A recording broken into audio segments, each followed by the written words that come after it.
মোহাম্মদ সাহেব আলী।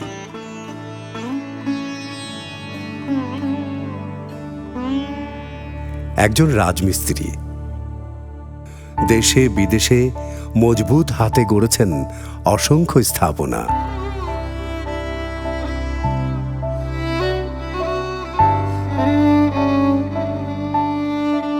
তিনি মুক্তিযোদ্ধা নন, কিন্তু একজন সাহসী যোদ্ধা। 1971 সালে যারা অনেক ত্যাগের বিনিময়ে লাল সবুজের পতাকা আমাদের হাতে তুলে দিয়েছিলেন, সেই বীর মুক্তিযোদ্ধাদের প্রতি তার রয়েছে অপরিসীম শ্রদ্ধা। তিনি নিজেও আগামীর কাছে মুক্তিযুদ্ধের বীরত্বগাথা ছড়িয়ে দিতে নিরলস কাজ করে যাচ্ছেন।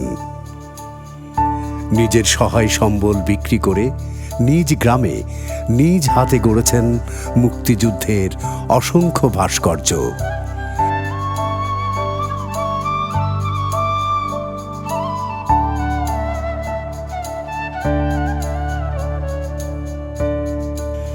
সেখানে শিশুদের গল্প শোনান বাংলাদেশের স্বাধীনতার।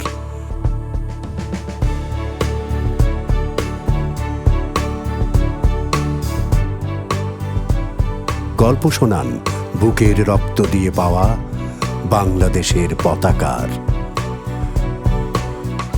বাংলাদেশের স্কুলগুলোতে জাতীয় পতাকার মজবুত ভিত্তি গড়ে দিতে সাহেব আলীর মতো যোদ্ধাদের নিয়ে 7 রিং সিমেন্ট প্রস্তুত।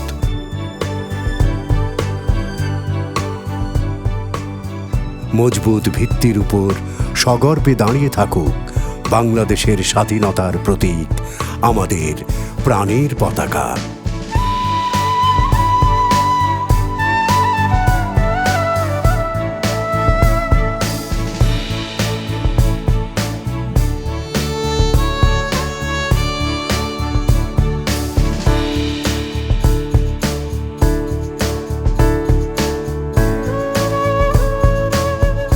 বিস্তারিত জানতে চোখ রাখুন 7 রিং সিমেন্টের ফেসবুক পেজে।